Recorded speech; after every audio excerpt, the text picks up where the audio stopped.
Hello and welcome back to Up in the Northwoods. Yeah, today we are going to be doing something pretty special. If you've watched our previous video of our ash down by the river bottom we were taking out with our log trailer, you know that we own land on both sides of the river, and we showed you that. Today we're actually on the other side of the creek, I should call it, and a neighbor let us come in through his property to get over here to start doing some cutting. We have all that ash that's dying along the river bottom, and then we have a lot of big popple that need to come out. We have a market for that, so we're gonna try to get going on that.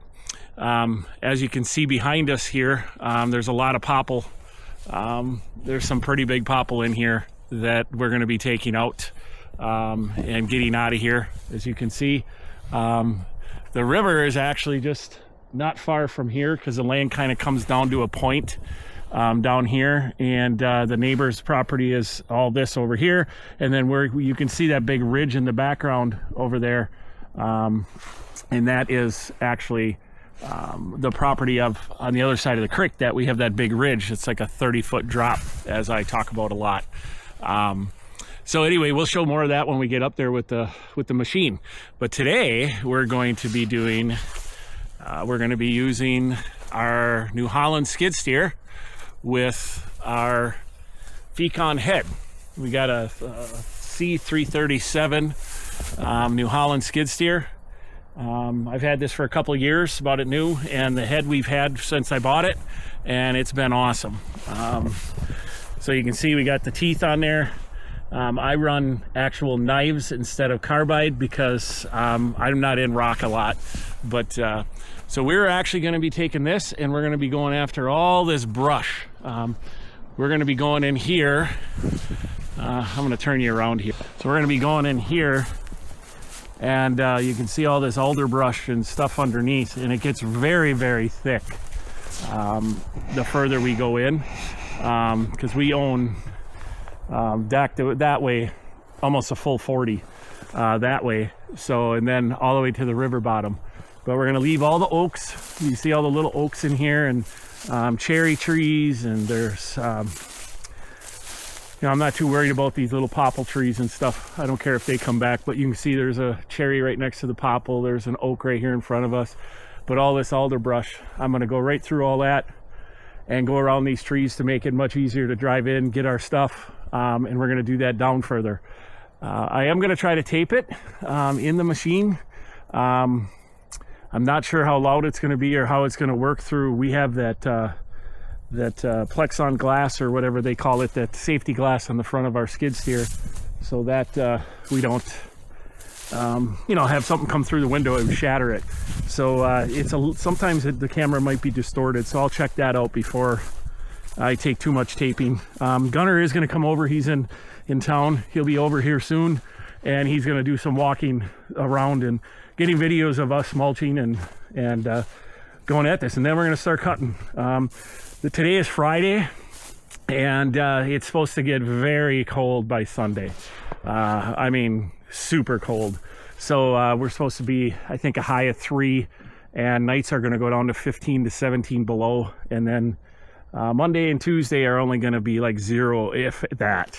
So I don't know how much we'll be doing, but you can kind of see down that trail, way down. Our property line's quite a ways down there, and then that's my brother's property further north beyond that, but we're not going to go onto his right now, so I'm going to concentrate on mine. So, well, we're going to get to work.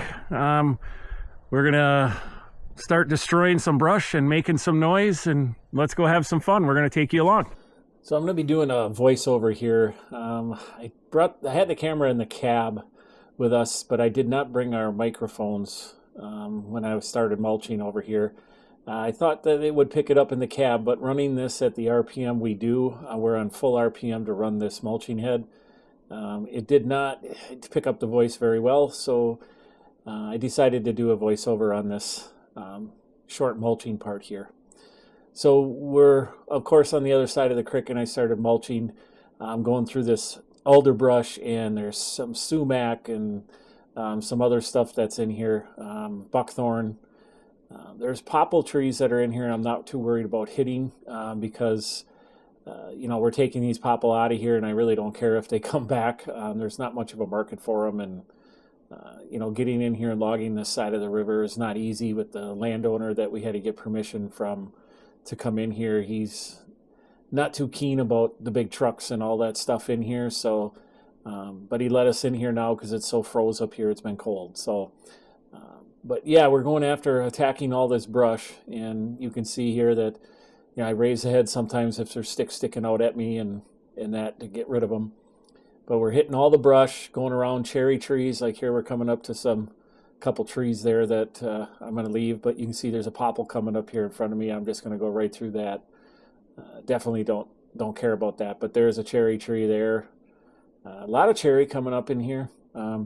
I'm kind of surprised because this is quite a ways from the river, so you don't have that water and access to that moisture from the creek. So but that's great to see that. We do have a lot of oak coming up in here. As you can see, all the brown leaves on those trees. That you'll see a lot more as we go.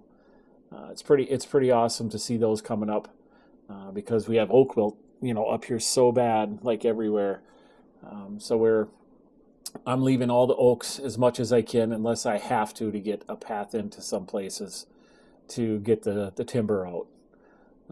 So we're going to be working through all different areas. This is 40 over here. Well, there's 15 acres on this side of the river on my 40, and 25 acres on the other side of the river. So I'm going to be going through this, getting rid of this so we can move in here with our log trailer and the Kubota. And then, of course, our other toy you'll be seeing in the future. Hopefully, we're gonna get. We're looking at another option, and we'll see if we get that. But you can see there's a lot of openings in here. There's not all brush everywhere, but there is a lot of brush when we get into the bigger popple areas. These are kind of smaller popples, but they're all gonna go. I got a market for them, so we might as well get rid of it.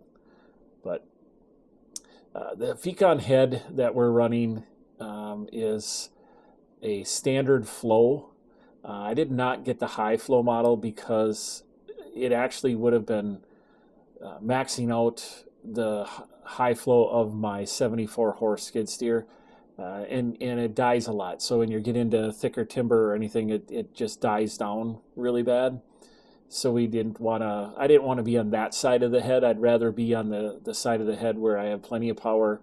I can only do about 4-inch, 5-inch material and softwoods, maybe a little bigger, but you get into oak, 3-inch is even a lot for this head. But we cut most of our wood out. We take down to 4-inch, so the tops end we'll just grind, but it takes me a little longer with this head, doing the oak and the hardwoods with the 4 or 5-inch stuff. But I'm gonna, we're looking at possibly buying a larger head, the high flow, and a larger skid steer to handle it. But that'll be down the road a little bit, because right now we're getting by with this, and it's worked really good. This Fecon head is 2 years old, and it's been flawless. It's been really, really good for us. So but as I said, I run the knives because I know my land. I don't have rock here. We have rock on the other side of the river in one little spot that I know that's sticking out of the ground, but otherwise we don't have rock. The knives give a really nice material, final product. It's real small chips, where carbide do a lot more shredding, and chips are, they're bigger, like shreds, and they don't do as nice a job, I think. I'm not really digging too far in the ground here because it's froze. We got 2 feet of frost up here, and hitting that ground is almost like hitting rock. But it's all pretty flat here. There's not real mounds of dirt and that. But you can see going forward, look at how thick that brush is. If you had to drive through here with a machine of some sort other than a forwarder or a processor, cutting these trees down with the big loggers use, that'd be no problem. But with our smaller equipment, I don't want to run this stuff over. So, and I don't really want it covering up the ground. I would really like to see the nicer trees come up. We get rid of this, that'll let the sun hit and grow some nice timber. So That's what we're doing this for. We don't, the snow here is pretty, it's only like an inch or two deep. I don't mulch in snow once it starts getting over 4 inches or so. What it is when you get that head down in the snow, as you can see when I hit it, it throws a little bit of snow, but when you get 4 or 5 inches of snow, you can really tell the difference. I think I'm gonna just be quiet here and just let you guys see a time lapse and let you see what this thing does. And we got some outside shots Gunner's got that you're gonna see outside the machine, so you'll see a lot more video of that. So I'm gonna be quiet now, and I'm gonna let the video continue.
Well, we just got the skid steer hauled back over here from mulching most of the day. It got dark on us quick, so we couldn't finish the video outside. It got too dark, so we're doing it here at the shop in some of our toys. But yeah, we got quite a bit mulched up. I think we got enough to get started for sure. We'll probably be back over there doing a little bit more after we get some trees down and see where we want to go to next after taking all the popple down in that area. And then open up to the ash. You know, we want to get down to that ash down by the river bottom. So we're gonna call this video good here, and we'll see you on the next one.